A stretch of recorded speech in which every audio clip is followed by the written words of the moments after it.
سلف کے منہج میں یہ ہے کہ تکفیر اور تبدیع میں جلدی نہیں کرتے ہیں کہ آدمی کسی کو بھی کافر قرار دینے لگے. ذرا سا کسی سے غلطی ہو گئی, آپ کی رائے سے اختلاف کر لیا, آپ اس کو بدعتی بنا دیے. کسی سے بولنے میں کچھ بھول چوک ہو گئی, آپ نے اس کو فوراً کافر قرار دے دیا. نہیں, بلکہ کسی کو بھی کافر قرار دینے کا معاملہ بہت سنگین ہے. اللہ کے نبی صلی اللہ علیہ وسلم نے فرمایا ایما رجل قال لاخیہ یا کافر فقد باء بها احدهما. جو آدمی اپنے بھائی کو کافر کہے, کسی مسلمان پر کفر کا فتویٰ لگا دے, اب یہ بات دو میں سے ایک پر لوٹ کر رہے گی. دو میں سے ایک پر وہ بات لوٹ کر رہے گی. دو میں سے ایک پر وہ بات لوٹ کر رہے گی. امام بخاری مسلم دونوں نے اس کو روایت کیا ہے. ابن حبان کی روایت میں ہے, آپ نے فرمایا ما اکفر رجل رجلا قط الا باء احدهما بها. جو بھی شخص کسی کو کافر قرار دے دیں, دو میں سے ایک پر بات لوٹ کر رہے گی. ان کان کافرا والا کفر بتکفیرہ. اگر جس پر کفر کا فتویٰ لگایا اگر واقعی وہ کافر ہو تب تو ٹھیک, اگر نہ ہو بے احتیاطی میں اس کو کافر قرار دے دیا, وہ الٹا اس پر لوٹے گا جس نے اس کو کافر کہا ہے. تو یا تو واقعی وہ کافر تھا اور اس پر کافر کا فتویٰ لاگو ہو گیا, جو حقیقت تھی آپ نے بیان کر دی.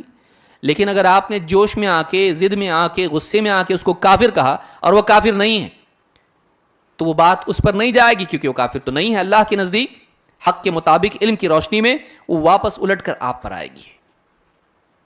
تو کیوں ہم کریں ایسا؟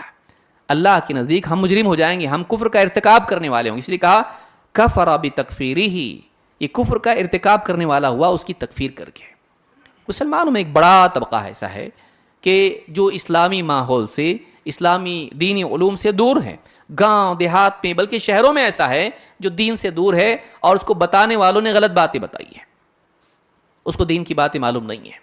لیکن وہ یہ مانتا ہے کہ میں مسلمان ہوں, اللہ کو اپنا رب اور معبود مانتا ہے, قرآن کو اللہ کی کتاب مانتا ہے, نبی صلی اللہ علیہ وسلم کو اپنا رسول, اللہ کا رسول مانتا ہے. لیکن کچھ چیزوں میں اس سے غلطی ہو رہی اس وجہ سے کہ اس کو غلط سکھایا گیا ہے جہالت میں. ایسے آدمی کو سکھایا جائے گا, اس پر کفر کا فتویٰ نہیں لگایا جائے گا. ایسے آدمی کو دین کی باتیں سکھانا چاہیے, نہیں کہ آپ اس پر کفر کا فتویٰ لگانے لگیں. اللہ کے نبی صلی اللہ علیہ وسلم کے زمانے میں ایسا ہوا, بعض صحابہ راستے سے گزر رہے تھے, ایک سفر میں آپ کے ساتھ تھے, تو وہاں آپ نے دیکھا کہ ایک پیڑ ہے اور اس پیڑ کو مشرکین اس کی عبادت کرتے تھے, اس پر اپنی تلواریں لٹکاتے تھے برکت کے لیے, قوت کے لیے, فتح کے لیے.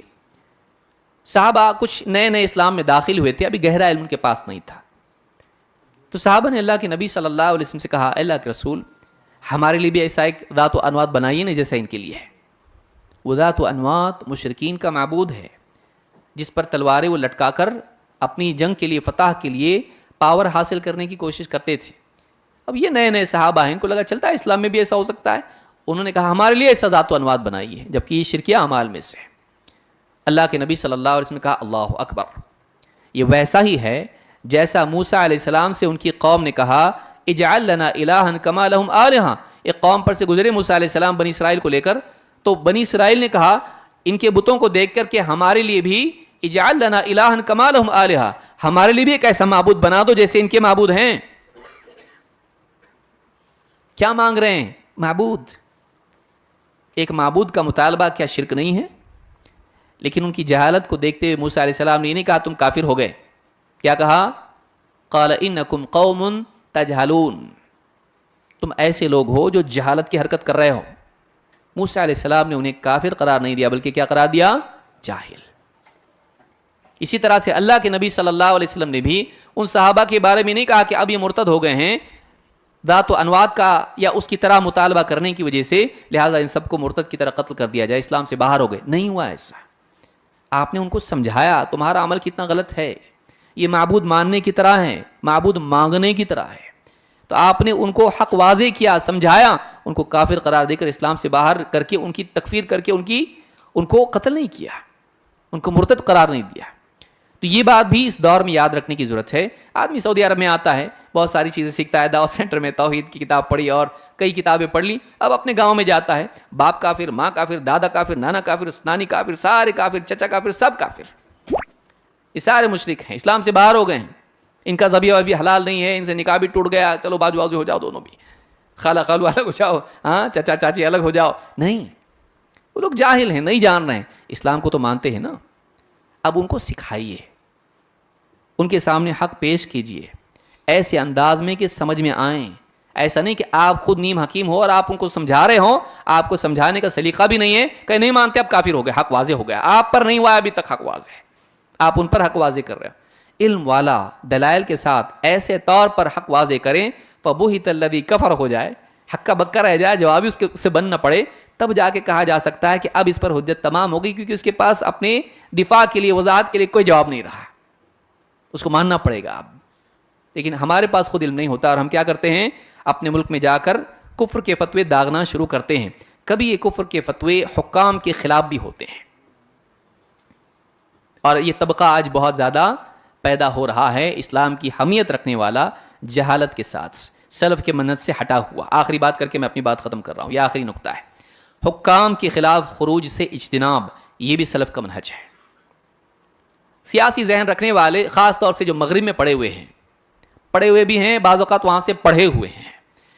فرانس کا ریولوشن، رشیا کا ریولوشن، فلاں ملک کا ریولوشن، یہ ریولوشن پڑھ کے چاہتے ہیں کہ ہر ملک میں ریولوشن آ جائے، اسلامی ملکوں میں بھی ریولوشن آ جائے. کچھ چیزیں دیکھتے ہیں حکام کی طرف سے ایسی ہوتی جو ہم کو پسند نہیں آ رہی ہیں یا ہمارے نزدیک غلط ہے، اور پھر فوراً عوام کو اس کے خلاف ورغلانا شروع کرتے ہیں، اور عوام میں یہ بات پھیلانا شروع کرتے ہیں کہ یہ حاکم صحیح نہیں ہے، یہ اسلامی قوانین کو نافذ نہیں کر رہا ہے. ان میں سے پیشوا ان لوگوں کے جو ہیں، یہ سید ابو العلا مودودی، حسن البنا، سید قطب، نبہانی، اور اس طرح کے جتنے بھی لوگ ہیں، ان کی ایک لسٹ ہے اچھی خاصی، اور یہ ہر دن پیدا ہوتے رہتے اس طرح کے لوگ جو مسلمانوں کو حق کی للکار اور حکومت کے خلاف بغاوت، حق کو نافذ کرنا ہے، اس کے لیے ہم کو کچھ کرنا پڑے گا، ریولوشن لانا پڑے گا، اس طرح کی باتیں کرتے ہیں. اور مسلمانوں کی جہالت کا حال یہ ہے کہ پڑھا لکھا طبقہ نوجوانوں کو ویسے بھی جذباتی ہوتا ہے، ایسے لوگوں کو بہادر مانتا. علماء کچھ نہیں بولتے، دیکھو کتنا اچھا بول رہا ہے، علماء نہیں بولتے یہ باتیں. علماء بزدل ہیں، علماء مصلحت پسند ہیں، علماء کو نہیں معلوم دنیا میں کیا ہو رہا ہے، علماء گونگے شیطان بنے ہوئے ہیں. اور یہ دیکھو حق کی للکار لگا رہا ہے، حاکم کے خلاف بولتا، کتنی ڈیرنگ ہے اس کے اندر. جہالت ہے یہ سلف کا منہج نہیں ہے. بلا شبہ کوئی یہ نہیں کہتا ہے کہ مسلمان کا حاکم ایسا ہوتا ہے جیسے انبیاء گناہوں سے پاک ہوتے ہیں، اس کو معصوم عن الخطا کوئی بھی نہیں مانتا ہے، اس سے بھی غلطیاں ہو سکتی ہیں، لیکن عوام کو اس کے خلاف بھڑکانا یہ صحیح طریقہ نہیں ہے. اس سے اللہ کے نبی صلی اللہ علیہ وسلم نے بھی منع کیا ہے اور صحابہ نے بھی. اچھا، بعض اوقات اس کے لیے دلیل بھی دی جاتی. کیا دلیل ہے؟ افضل الجہاد کلمۃ الحق عند سلطان جائر، سب سے بڑا افضل جہاد یہ ہے کہ ظالم بادشاہ کے سامنے حق بات بولی جائے. تو دیکھو یہ جہاد ہے، یہ غلط کو غلط بولنا چاہیے. کہاں؟ انٹرنیٹ پہ. آج بہت سارے لوگ انٹرنیٹ کے مجاہد بنے ہوئے ہیں. پولیس گھر پہ آئے تو غائب ہو جاتے ہیں، بلکہ ان کی داڑھی بھی غائب ہو جاتی ہے صرف خبر پر کہ پولیس آ سکتی ہے آپ کے پاس. اللہ کے نبی صلی اللہ علیہ وسلم نے یہ حدیث بیان کی تو آپ نے حاکم کو نصیحت کے لیے کیا بتایا؟ بازاروں میں، انٹرنیٹ پر، ممبروں پر اس کے خلاف بولا جائے اور لوگوں کو بھڑکا کے سارے امن و امان کو خراب کیا جائے؟ نہیں. آپ نے فرمایا من اراد ان ينصح لذي سلطان فلا يبديه علانیۃ، جو کسی صاحب سلطان، بادشاہ، حاکم، سماج کا بڑا، اس کو نصیحت کرنا چاہے، وہ بھی غلطی کر سکتا ہے، اس کو نصیحت کرنا چاہے فلا یبدہ علانیۃ، وہ کھلم کھلا اس کا اظہار نہ کرے، لوگوں کے سامنے بیان نہ کرے کہ اس کو تنبیہ کر رہا ہے، وہ غلط ہے، یہ باطل ہے، اس نے غلط فیصلہ کیا ہے، یہ غلط کر رہا ہے. سارے لوگوں کے سامنے کھلم کھلا اس کو اس طرح سے نصیحت نہ کریں. کیا کرے پھر؟ ولیکن یأخذ بیدہ، بلکہ اس کا ہاتھ پکڑے، فیخلو بہ، اس کو اکیلے میں لے جائے، فإن قبل منہ فذاک، اور نصیحت کریں. اگر وہ قبول کر لیں تو اچھا، بہت اچھی بات ہے. وإلا كان قد أدى الذي عليه، اور اگر وہ قبول نہ بھی کریں اس نے اپنی ذمہ داری نبھا دی. امام ابن ابی عاصم نے اس حدیث کو روایت کیا ہے اور اس کی سند صحیح ہے. جتنے بھی ریولوشن والے ہیں ان کی کسی کتاب میں آپ یہ حدیث تلاش کر کے بتا دیں. اتنے بھولے بھالے کہ ان کو حدیث نہیں معلوم. لیکن نہیں بتاتے ہیں. کیوں؟ اس لیے کہ ان کے پورے گول کو ہی ختم کر دیتی ہے حدیث. دو باتیں اس میں بتائی گئی ہیں اور اس پہ بہت گفتگو ہو سکتی ہے، لیکن موٹی موٹی دو باتیں ہیں. نمبر ایک، کھلم کھلا ان کے خلاف تنقید نہیں کرنا، حاکم کے خلاف. اس حدیث سے صاف معلوم ہوتا ہے فلا یبدی علانیۃ. وہ سارے لوگ جو انٹرنیٹ پر حکام کے خلاف مجاہد بن کے بحثیں کرتے ہیں، کافر قرار دیتے ہیں، ان کے خلاف بغاوت کی باتیں کرتے ہیں، یہ سب اس حدیث کی زد میں غلط قرار پاتے ہیں. اچھا، ان کا بہانہ کیا ہے؟ اب ان کا ہاتھ پکڑ کے الگ لے جانے کے، ملنے بھی دیتے نہیں نا وہ لوگ. اب ایسے آدمی سے پوچھا جائے تو کیا کرے گا؟ تو بازار میں بولے گا کیونکہ وہ نہیں کر سکتا ہے.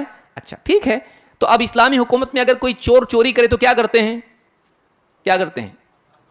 ہاں، ہاتھ کاٹتے ہیں. اب حکومت قائم ہوگی، کورٹ میں کیس چلے گا، نہ قاضی ہے نہ کچھ ہے. ایک کام کر، اگر تیری بستی میں کوئی چوری کرتا ہے، قصاب تو اپنے پاس، اس کو بلا لیں اور تو تھوڑی دیر کے لیے شریعت کو نافذ کر دے. کر سکتا ہو بھائی؟ تو ایک چیز نہیں کر سکتا ہے تو وہ چیز تجھ سے ساقط ہے.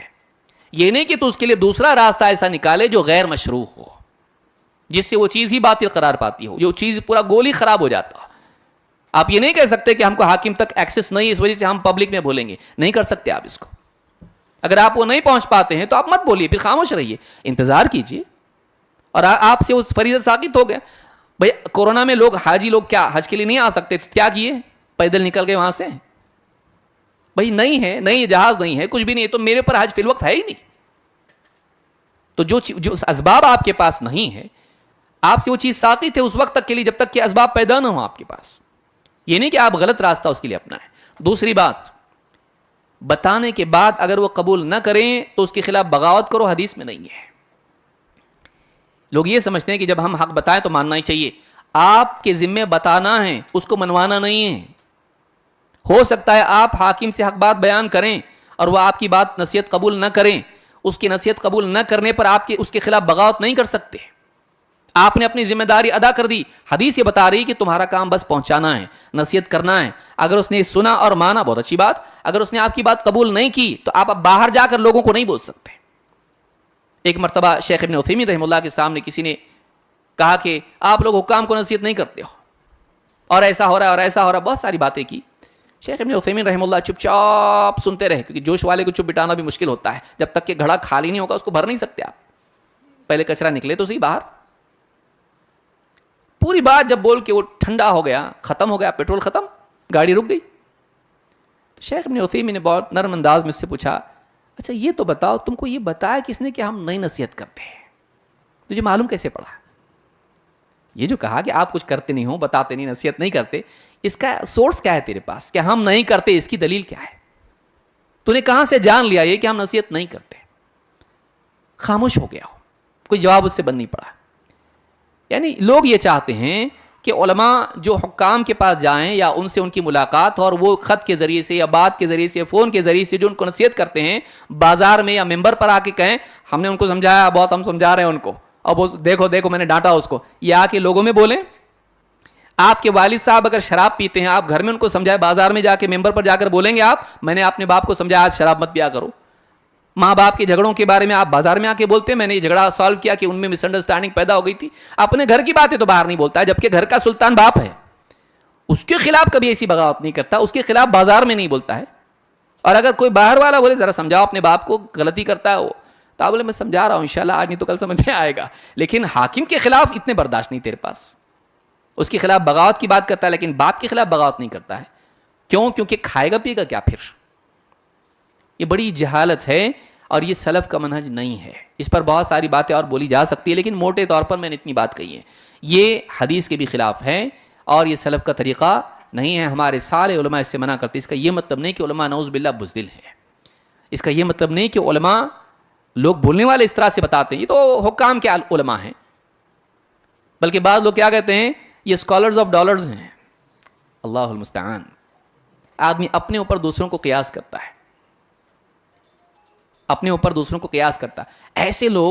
ایسے لوگ بعض اوقات اپنے ملکوں میں فائنینشیل پرابلم کی وجہ سے سعودی عرب میں بھی آتے ہیں اور اسی طرح سے دوسرے ملکوں میں جاتے ہیں جہاں مسلمان حاکم ہوتا ہے. وہاں کبھی کھلا نہیں بولتے ہیں. سمجھ میں آ رہی بات؟ یہ بہادر ہوتے ہیں لیکن خاموش بہادر ہیں. یہ دوسروں سے علماء سے چاہتے ہیں کہ یہ کھلم کھلا بولیں، لیکن جب ایسے ملکوں میں آتے ہیں ان کو معلوم ہے انجام کیا ہو سکتا ہے. وہاں وہ بہادری کی باتیں نہیں کرتے، وہاں اپنا کام دھندا کرتے ہیں، پیسے خوب کماتے ہیں اور پھر چپ چاپ اپنے گاؤں کو جا کے پھر وہاں مجاہد بنتے ہیں. یہاں کیوں نہیں بنے؟ کیونکہ اندر جائیں گے اور یہ چاہتے کہ علماء بولیں، اور علماء کو بزدل بولتے ہیں جبکہ خود یہ بزدل ہیں. اللہ تعالیٰ ہدایت عطا فرمائے. تو ہم کو ایسے لوگوں کے دھوکے میں نہیں آنا چاہیے، علماء سے بدگمان نہیں ہونا چاہیے. ہم کو حکام کی غلطیاں بھی دکھائی دیں، ہم یہ نہیں کہتے حکام غلطیاں نہیں کر سکتے ہیں، وہ معصوم عن الخطا نہیں.